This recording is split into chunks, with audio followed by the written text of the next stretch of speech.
നമസ്കാരം. മലയാളി വാർത്തയിലേക്ക് സ്വാഗതം. പശ്ചിമേഷ്യയിൽ മാത്രമല്ല, ലോകത്തിന്റെ പല ഭാഗങ്ങളിലേക്കും സംഘർഷം വ്യാപിക്കുകയാണ്. നമുക്കറിയാം, 2022 ഫെബ്രുവരി മുതൽ റഷ്യയും യുക്രൈനും തമ്മിലുള്ള സംഘർഷമുണ്ട്. ഇസ്രായേലും അതുപോലെ തന്നെ പലസ്തീനും തമ്മിലുള്ള സംഘർഷം കഴിഞ്ഞ കുറേ നാളുകളായുണ്ട്. ഇസ്രായേലും ലെബനനും തമ്മിൽ സംഘർഷം നടക്കുന്നു. ഇറാനും അമേരിക്കയും തമ്മിൽ ഇപ്പോൾ ഘോര യുദ്ധം നടന്നുകൊണ്ടിരിക്കുന്നു.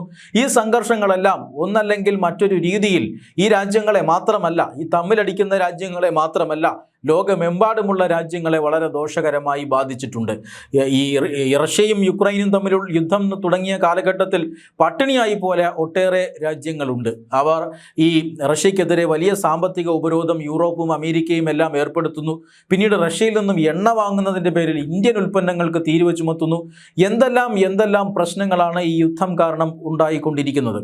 ഇപ്പോൾ ഈ പശ്ചിമേഷ്യയിലെ സംഘർഷമാണ് ഇപ്പോൾ ഏറ്റവും കൂടുതൽ തലവേദന മറ്റ് രാജ്യങ്ങൾക്ക് സൃഷ്ടിച്ചുകൊണ്ടിരിക്കുന്നത്. അമേരിക്കയും ഇറാനും കിടന്ന് തമ്മിലടിച്ചോട്ടെ, പക്ഷേ മറ്റു രാജ്യങ്ങൾക്ക് അതൊരു വലിയ പ്രശ്നമായി മാറുന്നു. കാരണം ഹോർമൂസ് കടലിടുക്കാണ്. ഹോർമൂസ് കടലിടുക്കിലൂടെ ഏതാണ്ട് 300-ലധികം കപ്പലുകളാണ് ഓരോ ദിവസവും കടന്നു വന്നുകൊണ്ടിരുന്നത്. ഇന്നിപ്പോൾ 30 കപ്പലുകൾ പോലും കടന്നു പോകുന്നില്ല. ഭയമാണ് അതുവഴി കടന്നു പോകാൻ. അതുവഴി കടന്നു പോയി കഴിഞ്ഞാൽ ഏത് നിമിഷവും മിസൈലുകളും ഡ്രോണുകളും വന്നടിച്ച് കത്തിച്ചാമ്പലാകാം. അതുകൊണ്ട് തന്നെ ഇന്ത്യക്കാരെ ഒരു കാരണവശാലും ഹോർമൂസിലൂടെ കടന്നു പോകുന്ന കപ്പലുകളിൽ പോസ്റ്റ് ചെയ്തേക്കരുത് എന്ന് കർശന നിർദ്ദേശം ഇന്ത്യയുടെ വിദേശകാര്യ മന്ത്രാലയം ഈ ഷിപ്പിംഗ് കമ്പനികൾക്കൊക്കെ നൽകിയിട്ടുണ്ട്. അങ്ങനെ അത്രമാത്രം വലിയ പ്രതിസന്ധിയാണ് ഹോർമൂസ് കടലിടുക്കിലൂടെ ഉള്ളത്. ആ ഹോർമൂസ് കടലിടുക്ക് എത്രയും വേഗം തുറന്നു കൊടുക്കണമെന്ന് കഴിഞ്ഞ ദിവസം അമേരിക്ക ആവശ്യപ്പെട്ടിരുന്നു.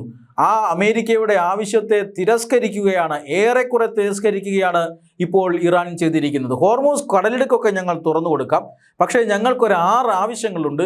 ആ 6 ആവശ്യങ്ങളും അംഗീകരിക്കണമെന്നാണ് ഇറാൻ ഇപ്പോൾ പറയുന്നത്. എന്തൊക്കെയാണ് ആ 6 ആവശ്യങ്ങൾ? ഇറാന് നേരെയുള്ള ഭീഷണി അവസാനിപ്പിക്കണം. അതായത് ഇപ്പോൾ നടത്തിക്കൊണ്ടിരിക്കുന്ന ആക്രമണങ്ങൾ വളരെ അടിയന്തരമായി നിർത്തണം. യുദ്ധം അത് എന്നേക്കുമായി അവസാനിപ്പിക്കണം. സേനാ പിന്മാറ്റം. ഇറാനെ ആക്രമിക്കാനായി ഇസ്രായേലിൻ്റെയും അമേരിക്കയുടെയും സൈന്യം പല ഭാഗങ്ങളിലും അവരുടെ നാവികസേന ആയിക്കോട്ടെ അല്ലെങ്കിൽ അവരുടെ വ്യോമസേന ആയിക്കോട്ടെ അത് ഇറാന് ചുറ്റും ഇങ്ങനെ വിന്യസിച്ചിരിക്കുകയാണ്. ആ സേനാ വിന്യാസം പിൻവലിക്കണം. 4-മത്തെ കാര്യം എന്നത് ഇറാന് വലിയ നാശനഷ്ടം ഈ യുദ്ധത്തിൽ ഉണ്ടായിട്ടുണ്ട്. അതുകൊണ്ട് തന്നെ നഷ്ടപരിഹാരം നൽകണം. 5-മത്തെ ആവശ്യം ഇറാനെതിരെ ഏർപ്പെടുത്തിയിട്ടുള്ള എല്ലാ സാമ്പത്തിക ഉപരോധങ്ങളും പിൻവലിക്കണം. 6-മത്തേത് ഇറാൻ്റെ ഒട്ടനവധി ആസ്തികൾ വിദേശ രാജ്യങ്ങളിൽ അമേരിക്കയിലും അതുപോലെ തന്നെ യൂറോപ്യൻ രാജ്യങ്ങളിലുമെല്ലാം പിടിച്ചു വച്ചിട്ടുണ്ട്. അത് റിലീസ് ചെയ്യണം.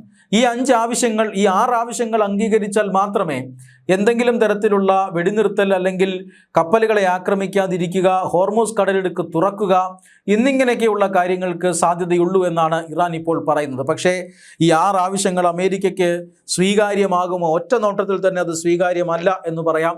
അമേരിക്ക ഇപ്പോഴെങ്ങും ആക്രമണം നിർത്തുന്ന കോളില്ല. ഒരുപക്ഷെ അമേരിക്ക അവരുടെ ഈ ഉപരോധം, അതായത് ഇറാൻ്റെ തുറമുഖങ്ങളെ ഉപരോധിച്ചിട്ടുണ്ടല്ലോ, ആ ഉപരോധം ചിലപ്പോൾ പിൻവലിക്കാനുള്ള സാധ്യതയുണ്ട്. അല്ലാതെ സേനാ പിന്മാറ്റമോ അതോടൊപ്പം തന്നെ ഈ ആസ്തികൾ പെട്ടെന്ന് വിട്ടുകൊടുക്കുന്ന നിലപാടോ അതൊന്നും ഉണ്ടാകാനുള്ള സാധ്യതയില്ല. അതുകൊണ്ട് തന്നെ ഒരു കാര്യം ഉറപ്പിക്കാം, ഇറാൻ്റെ ഈ 6 ആവശ്യങ്ങൾ എന്ന് പറയുന്നത് ഏറെക്കുറെ നടപ്പിലാകാത്ത ആവശ്യങ്ങളാണ്. ഇറാനും അമേരിക്കയും തമ്മിൽ ചർച്ച നടത്തി ഈ 6 ആവശ്യങ്ങളിൽ 3-ആയോ 2-ആയോ ഒക്കെ ചുരുക്കുമോ എന്നറിയില്ല.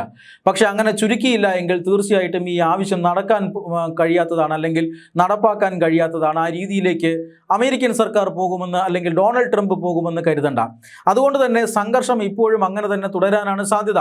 ഈ ഒമാൻ്റെ തീരത്തോട് അടുപ്പിച്ചൊരു പുതിയ കപ്പൽച്ചാലുണ്ടാക്കി അതുവഴി അമേരിക്ക കപ്പലുകളെ കടത്തി വിട്ടു തുടങ്ങിയിരുന്നു. പക്ഷേ അവിടെയും ആക്രമണം നടത്തുന്നത് കൊണ്ട്, ഡ്രോണുകളും അതുപോലെ തന്നെ മിസൈലുകളും എല്ലാം വരുന്നത് കൊണ്ട് കപ്പലുകൾ അതുവഴിയും പോകാൻ തയ്യാറല്ല. ഈ ഒമാൻ്റെ ചാലുകളിലൂടെ കപ്പലുകളെ കടത്തിവിടരുതെന്ന് നേരത്തെ ഇറാൻ പറഞ്ഞിരുന്നതാണ്. ഇറാനും ഒമാനും തമ്മിൽ ഇക്കാര്യത്തിൽ ചർച്ച നടന്നു.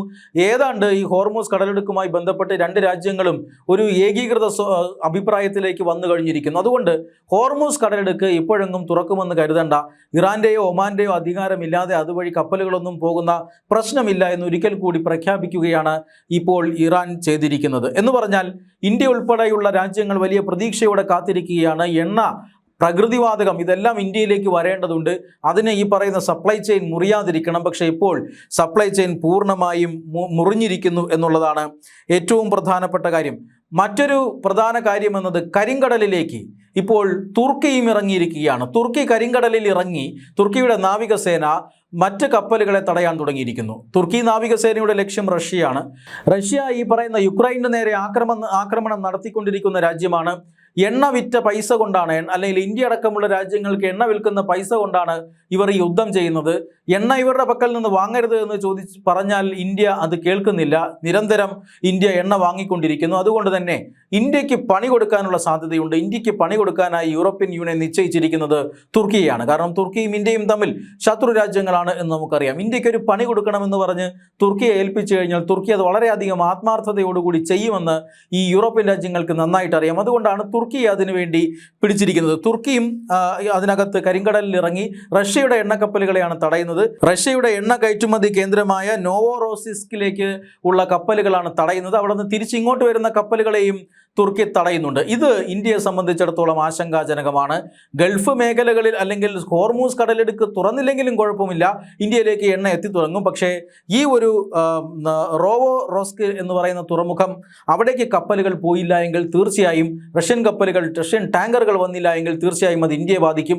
ഇന്ത്യയുടെ എണ്ണ ഇറക്കുമതിയെ ദോഷകരമായി ബാധിക്കും. അതുകൊണ്ട് തന്നെ ഇപ്പോൾ ഇന്ത്യയെ സംബന്ധിച്ചിടത്തോളവും ആശങ്കയുണ്ടാക്കുന്ന നിരവധി പ്രഖ്യാപനങ്ങൾ, നിരവധി വാർത്തകളാണ് ഇപ്പോൾ ഹോർമൂസ് കടലിടുക്കിൽ നിന്നും ലോകത്തിൻ്റെ പല ഭാഗങ്ങളിൽ നിന്നും കരിങ്കടൽ പോലെയുള്ള ഭാഗങ്ങളിൽ നിന്നുമൊക്കെ ഉണ്ടായിക്കൊണ്ടിരിക്കുന്നത്. ഇവരുടെയൊക്കെ ശല്യത്തിന് പുറമെയാണ് ഇപ്പോൾ ഈ ഹൂത്തികളും അതുപോലെ തന്നെ മറ്റ് ചില നോൺ സ്റ്റേറ്റ് സംഘടനകളും ചേർന്നുകൊണ്ട് മേഖലയിൽ കപ്പലുകൾക്ക് നേരെ വലിയ ആക്രമണം നടത്തിക്കൊണ്ടിരിക്കുന്നത്. കപ്പലുകളെ ആക്രമിക്കരുതെന്ന് ഇന്ത്യ അടക്കമുള്ള രാജ്യങ്ങൾ വീണ്ടും വീണ്ടും അമേരിക്കയോടും അതോടൊപ്പം തന്നെ ഇറാനോടും എല്ലാം അഭ്യർത്ഥിച്ചു കൊണ്ടിരിക്കുകയാണ്. ഈ സാഹചര്യത്തിലാണ് ഹോർമൂസ് കടലിടുക്കിൽ കൂടുതൽ നിയന്ത്രണങ്ങൾ വരുന്നത്, കരിങ്കടലിലും കൂടുതൽ നിയന്ത്രണങ്ങൾ വരുന്നത്.